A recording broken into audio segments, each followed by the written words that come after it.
Well, hello folks out there in YouTube land. Got a big show lined up for you, and let's get right on into it.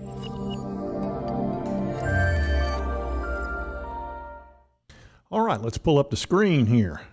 Planet 13, and Planet's getting some real good media attention. And let's talk about Planet 13. I haven't done it for a while, so a little update here. And the Motley Fool has been talking quite a bit about Planet 13. It says 4 genius stocks to buy if there's a stock market crash, and we've already seen a pretty good little crash. And talking about Planet 13, it says one thing that's become real clear is that MJ is treated as a non-discretionary good by consumers. That's true.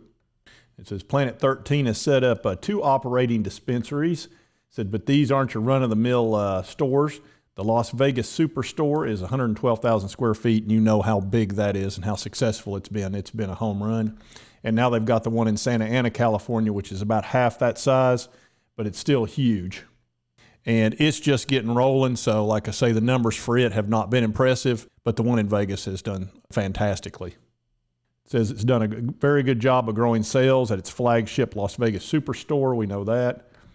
Talks about how they're setting to expand. We know about the one in Chicago. Of course, Miami, they bought that big license there, and also Orlando. And understand with that license, and we're going to go over that here in a minute, they can build pretty much unlimited in Florida.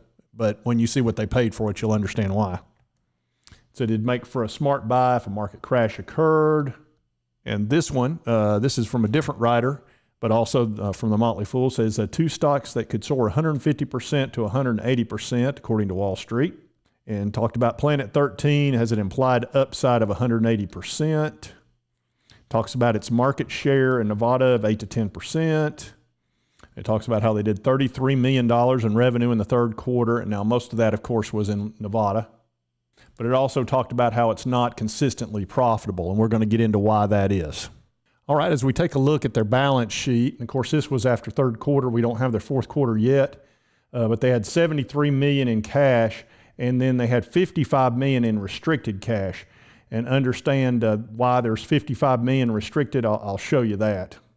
And here's the license right here where they deposited $55 million in restricted cash with an escrow agent, and that has to do with the license in Florida. And because they have that license in Florida, granted it's super expensive, but they can build as many places as they'd like there.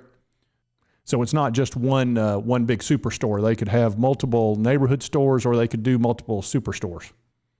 So that money's actually spoken for. But again, look at their balance sheet. Total current assets of $150 million, total assets of $220, and let's look at their liabilities.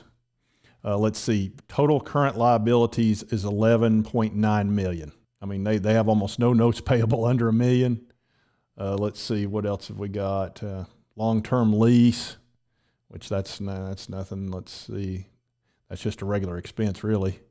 So total liabilities of $35 million with total assets of $220. What's that? Oh, good grief. 6 to 1. 6 to 1. That's a perfect balance sheet. That's just as good as you're going to see in a company this size. That's what, under $600 million in market cap. So it's a fantastic balance sheet.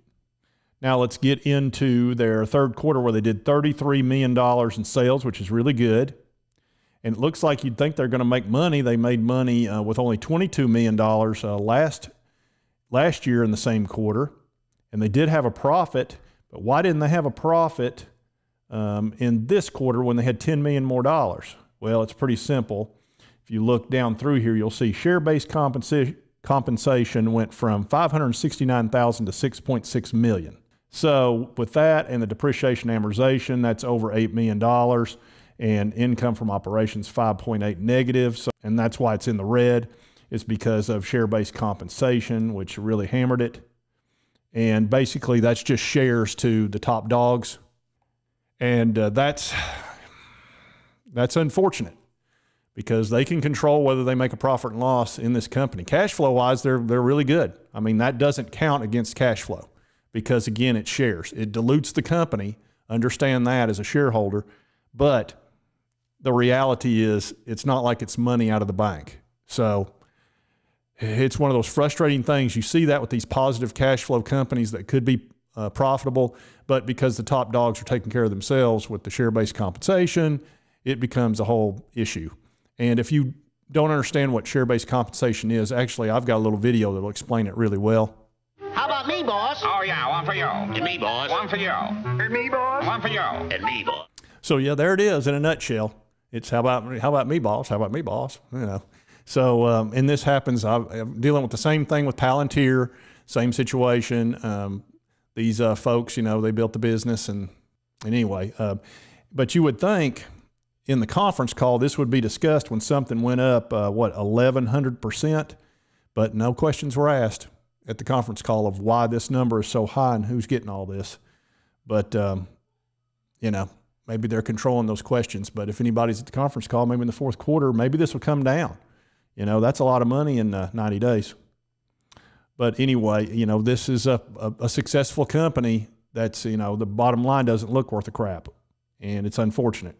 Now, as we look at the Planet, you can see it had a great run. I mean, it was doing fantastic, and then it just started crashing along with all the other MJ stocks and the market in general, especially small caps that aren't making a profit. And understand, when people look at these P&Ls, they're not going to go into all that in-depth stuff and go, oh, well, it's cash flow positive. They're going to look at that bottom line and say it's losing money. It's a high-growth stock, it's small cap, and it's losing money, smash, and it gets nailed. And that's unfortunate because it's a much better company than that. So anyway, like I said, you can see where it went all the way down, and it crashed all the way down to in the twos, like 250. It has not been down there in a long, long time. So it obviously bounced. And there's a really good spot to get it. It was right in there, in my opinion. And like I say, I'll be picking it up here at some point. It may pull back some. If it does, I will. Even at 289, I mean, it's still a good buy, in my opinion. But I'm going to wait for the fourth quarter because I want to see how they come out. Because, you know, if they're going to keep this stock-based compensation going, I don't know when we're going to see a profit. You know, it's hard. California Santa Ana store is getting started, but it's brand new. It's a little baby. So it's got to build up its revenues. You know, Vegas didn't start out killing it. So this one's going to need time too. So hopefully they'll get a handle on that and start caring about the bottom line and, you know, shareholders, et cetera. But, you know, we'll see. But I'm going to wait for the fourth quarter numbers before I do anything unless, you know, something comes out before that makes me feel better about it. And that's Planet 13 today. This is a very frustrating stock for me because I see this company doing a lot of good things and they can expand and grow like crazy. And then I see, you know, they're hurting their own bottom line. That's very frustrating. But, you know, hopefully over time this thing keeps growing and it keeps getting bigger and it turns out to be a real home run. We will see. Time will tell. But that's Planet 13 today. And if you like this content, be sure to hit that like button. Maybe you didn't like the content. I was a little bit harsh on them about that, but I see a good company here that's, you know, it's sort of hamstringing itself. But anyway, if you like this content, be sure to hit that like button. Lets me know to continue to cover Planet 13. And if you haven't subscribed, hit that subscribe button and give the channel a chance. I'd appreciate it. And I hope you did like the content. And we'll see you next time on Mr. Frugal Investor.